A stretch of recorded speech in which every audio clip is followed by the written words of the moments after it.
तब करीबन रात के 10 बज रहे थे। दरवाजे के पास 2 चेयर लगा के सास बहू शारदा अनामिका अपने पति प्रसाद और रमेश का इंतजार कर रही थी और बातचीत कर रही थी। सासू माँ, इन दिनों आपके बेटे और पिताजी पर क्या आपने गौर किया है? हाँ बहू, मैंने गौर किया है। वो आएंगे तो आज हम पूछेंगे कि हमें जेवर चाहिए, सोना चाहिए, खरीद के दे। कहने लगे पूरा ऑफिस बाहर जा रहा है घूमने, तो वीकेंड में वो भी चले गए। ऊपर से रोज घर आते हैं लेट से और खा पी के बस सो जाते हैं। सिर्फ इतना ही नहीं माँ जी, सुबह में भी कुकड़ू को होने से पहले ही वो तैयार हो जाते हैं और कहते हैं कि दोनों ऑफिस जा रहे हैं। हाँ बहू, पर आज ऐसा नहीं होगा। जब तक वो ना आए हमें जगे रहना होगा। हम जो चाहते हैं वो जब तक हमें ला के ना दे तब तक हम छोड़ेंगे नहीं, उन्हें सोने भी नहीं देंगे। हाँ सासू माँ, इस मामले में मैंने कभी आपको ना कहा है क्या? आप ही बताइए। ये तो है बहू, किसी भी हालत में तुम ना नहीं कहती हो, पर कभी अगर तुमसे एक साड़ी मांग ली तो तुरंत कह देती हो, सासू माँ कल ही पहनी थी वो साड़ी, उसे धोना भूल गई, वॉशिंग मशीन के अंदर धोने के लिए रखा है। अरे सासू माँ छोड़िए भी, मुझे अच्छा नहीं लगता आप इस तरह जब तारीफ करती हैं। अनामिका शर्मा जाती है। ये देखकर शारदा कहती है, तुम शर्माओ नहीं बहू, मन कर रहा चुल्लू भर पानी में डूब मरूं। बहुत पहले से मैं ये जानती हूँ, इसीलिए तो मुझे शर्म आ रही है। जोक अच्छा था बहू, जब हंसने का मन करेगा हंस लूंगी। ऐसा कह ही रही थी कि तभी प्रसाद और रमेश की कार वहाँ आती है। कार से उतर के अपनी पत्नियों को दरवाजे के सामने देखकर वो आश्चर्य हो जाते हैं और कहने लगते हैं, पिताजी, सास बहू अभी तक सोई नहीं, लगता है हमारा इंतजार कर रही थी। देखो बेटा, पिंजरे के खुले शेड से हम भाग नहीं सकते। फिर तो उनका शिकार बनना पड़ जाएगा पिताजी।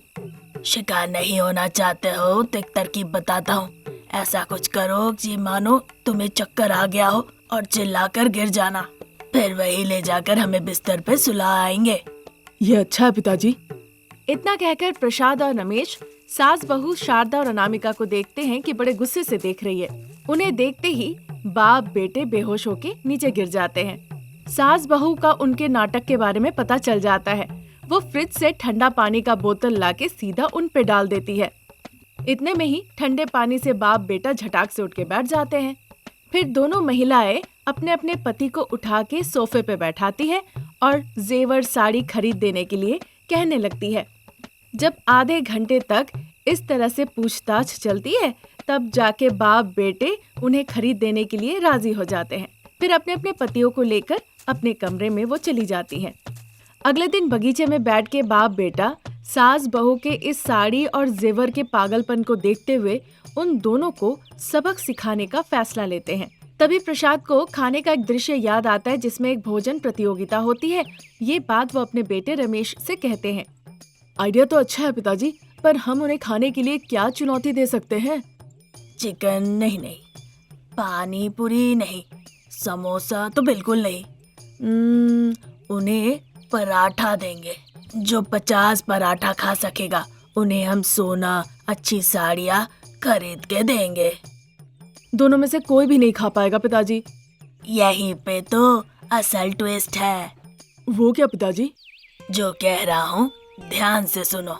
तुम बहू के पास जाके कहो, अनामिका तुम्हें ही जीतना होगा, और अगर इस प्रतियोगिता में जीतना है तो मोटे मोटे पराठे बनाना ताकि माँ खा ना पाए और तुम जीत जाओ। समझ गया पिताजी, जैसे मैं कहूँगा अनामिका को जाके, वैसे आप माँ को जाके कहेंगे, है ना? हाँ, अब देर मत करो, जाके सास बहू से कहना भी है। ऐसा कहते हुए दोनों किचन में जाते हैं जहाँ सास बहू काम कर रही थी, क्योंकि आज तक बाप बेटा कभी किचन में घुसे नहीं। ये देखकर सास बहू को बड़ा अजीब लग रहा था। इधर सुनो सास बहू, तुम लोगों के सारी जेवर खरीदने के लिए हम तैयार हैं, पर उसके लिए एक छोटा सा प्रतियोगिता है। वहाँ मैं अपनी पत्नी से कहूँगा कि वो जीतेगी, पर बेटा अपनी पत्नी के लिए कहेगा कि वो जीतेगी। इस तरह हम दोनों के बीच तर्क वितर्क होगा और तुम दोनों को कैसे भी जीतना ही होगा। और इसमें जो जीतेगा उसे हारे हुए के अकाउंट से एक एक्स्ट्रा साड़ी और थोड़ा सा सोना उसे देना पड़ेगा। ये सुनकर सास बहू एक दूसरे का चेहरा देखने लगती है। इसमें कोई चीटिंग तो नहीं होगी ना? अरे शारदा, तुम तो माँ हो ना। मैंने जब कहा कि तुम्हें सोना और 25,000 की साड़ी एक्स्ट्रा मिलनी चाहिए तो तुम्हारे बेटे ने कहा माँ को क्यों मिले पिताजी, वो तो दादी की उम्र की है। मेरी पत्नी सोने के जेवर और सिल्क की साड़ी पहनेगी तो खूबसूरत भी दिखेगी। तब जाके इस प्रतियोगिता को करने का हमने ठाना। अगर बेटे ने ऐसा कहा है तो मैं इस कंपटीशन के लिए एकदम तैयार हूँ। जब मेरे पति ने मेरे बारे में इतना सोच के कहा, फिर मैं प्रतियोगिता में भाग कैसे ना लूं? मैं भी भाग लेने के लिए तैयार हूँ। प्रतियोगिता किस चीज की? 50 पराठे खाने हैं। सास का पराठा बहू खाएगी और बहू का पराठा सास खाएगी। जो पहले पराठा खा के खत्म करेगा उसे ज्यादा सोना और एक सिल्क की साड़ी एक्स्ट्रा मिलेगी, और जो बीच में रोक देगा उसे कम जेवर और कम भाव की इक्का दुक्का साड़ी ही दी जाएगी। जो इस प्रतियोगिता में जीतेगा उसे ही साड़ी सोना मिलेगा, और अगर बीच में ही इस प्रोग्राम को रोक दिया गया फिर ये प्रतियोगिता कैंसिल हो जाएगी। उनकी बातें सुन के सास बहू प्रतियोगिता के लिए तैयार हो जाती है। फिर बाप बेटे ने जैसे परिकल्पना की थी, प्रसाद जाके शारदा के कानों में कहते हैं और रमेश जाके अनामिका को समझाता है। फिर सास बहू प्रतियोगिता में भाग लेने के लिए एक दूसरे के लिए मोटे मोटे तल के पराठे बनाती है। काफी मेहनत मशक्कत के बाद सास बहू 50 पराठे बना के ले आके सीधा डाइनिंग टेबल पे रख देती है। फिर प्रसाद विसल बजाते हैं और प्रतियोगिता शुरू करने के लिए रमेश हरी झंडी दिखा देता है। फिर सास बहू भी प्रतियोगिता में एक दूसरे के पराठे खाने के लिए कूद पड़ती है। समय निकल रहा था और सास बहू भी प्रतियोगिता में जम के एक दूसरे के बनाए पराठे खा रही थी। एक के बाद एक दोनों ने 40 पराठे खा लिए। सास बहू दोनों के पेट बलून के तरह फूल गए। इधर सास बहू पराठे खा के पेट पकड़ के एक दूसरे को दर्द की शिकायत कर रही थी। उधर बाप बेटे रमेश और प्रसाद मुस्कुराते हैं और उन दोनों को सीधा अस्पताल ले जाते हैं। वहाँ ऑपरेशन से सास बहू के पेट से पराठे निकाले जाते हैं और उनकी जान बचाई जाती है। तब से सास बहू इस बात का फैसला करते हैं कि अब से वो जेवर या साड़ी की कभी भी मांग नहीं करेंगे। जो कुछ है उसी के साथ खुशी खुशी जीवन बिताएंगे। श्री कृष्ण नाम की कॉलोनी में एक खूबसूरत घर पे शारदा और अनामिका नाम की एक अमीर सास बहू रहती थी। उन्हें अपना अमीर होने का बहुत अहंकार था, इसीलिए छोटे छोटे काम वो नौकर चाकर से करवाती थी और उनसे अगर कोई गलती हो गई तो बहुत बुरी तरह से उन्हें डांट फटकार लगाती थी। उनके घर पे सीनू और बसंती नाम की एक गरीब दंपति काम करते थे। सीनू ड्राइवर और बसंती नौकरानी। एक और गरीब दंपति गंगा और प्रताप नौकरानी और माली का काम किया करते थे। एक दिन डाइनिंग टेबल पे सब्जियां रख देती है शारदा और अनामिका, और डाइनिंग टेबल पे रखे उन सब्जियों को और बड़े गुस्से से घूर घूर के देखने लगती हैं। नौकर चाकर डर के मारे चुपचाप सर झुका के खड़े थे। अब ये अमीर सास बहू गुस्से से क्या कहेगी ये सोचकर वो बहुत ज्यादा भयभीत थे।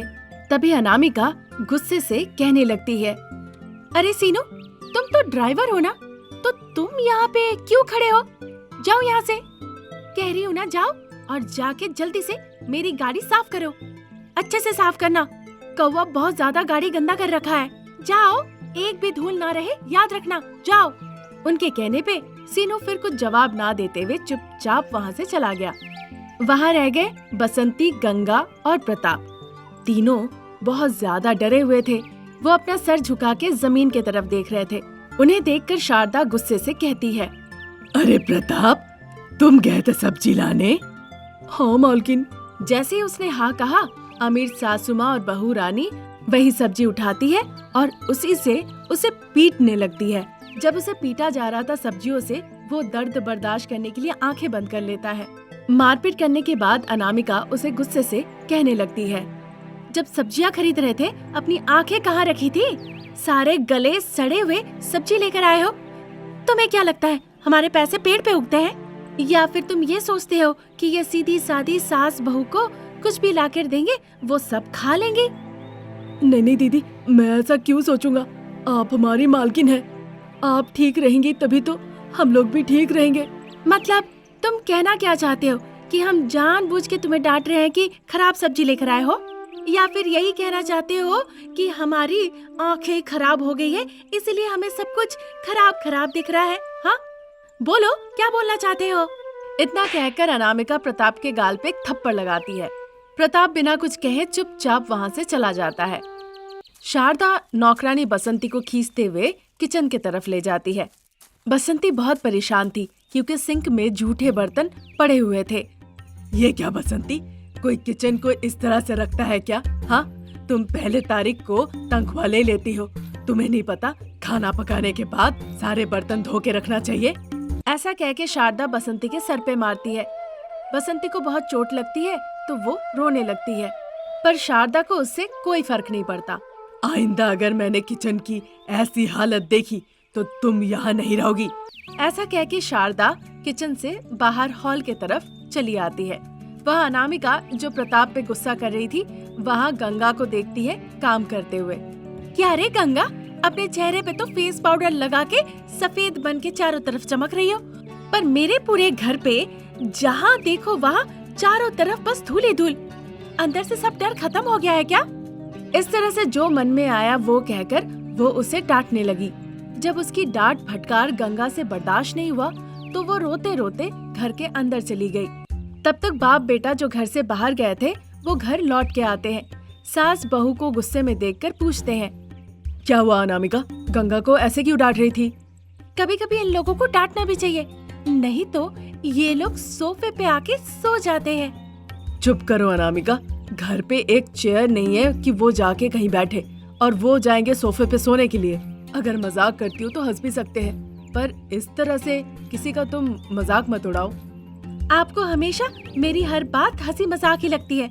सिर्फ गंगा ही नहीं, आज तो सभी नौकर चाकरों का एक साथ अच्छे से धुनाई हुई है। क्यों शारदा, नौकर चाकर पे ऐसा क्यों रुआब दिखाती हो? उनका ख्याल रखना चाहिए ताकि वो तुम्हारा सम्मान करे, तुमसे डरे नहीं। ठीक है, हम घर संभाल लेंगे, आप बाहर का देखिए। ऐसा कह के सास बहू कार में बैठ के बाहर चली जाती है। फिर समय निकल जाता है। तब रात के 9 बज चुके थे। सास बहू जब घर लौट रही थी उनकी गाड़ी का टायर पंचर हो जाता है, जिस वजह से अमीर सास बहू को सड़क पे खड़ा रहना पड़ा। सीनू, ये आपको पहले देखना था, अब हम घर कैसे जाएंगे? मुझे उम्मीद नहीं थी मैडम कि दोनों टायर एक साथ पंचर हो जाएंगे।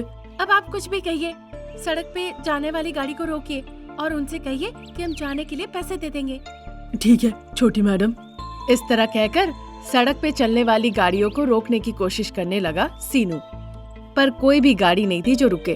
1 घंटा निकल गया। बड़ी मालकिन, यहाँ ज्यादा देर रुकना ठीक नहीं है, हमारा घर पास में ही है, हम चल के भी घर जा सकते हैं। पहले तो अमीर सास बहू इस बात के लिए तैयार नहीं हुई। जैसे जैसे समय बीतता गया अंधेरा छाने लगा और उनके पास कोई चारा भी नहीं रहा, इसीलिए सीनू की बात उन्हें माननी पड़ी। वो चलते चलते सीनू के साथ उसके घर आ पहुँचे। सीनू की पत्नी बसंती ने देखा कि अमीर सास बहू उनके साथ घर आई हैं। फिर सीनू बसंती को पूरी बात खुल के बताया। जल्दी से बसंती उन लोगों को बैठने के लिए जगह दी।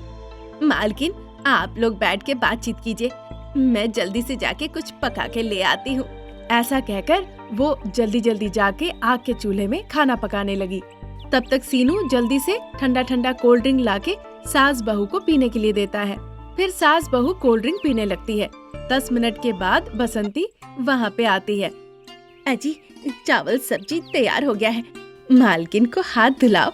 ऐसा कहने पे सीनू उन दोनों को बाहर हाथ धुलाने के लिए ले जाता है। फिर सास बहू हाथ पैर धो के जमीन पे बिछाए गए चटाई पे आके दोनों बैठ जाती हैं। बसंती पत्ते के थाली पे गर्मा गर्म चावल, सब्जी और चटनी परोस देती है।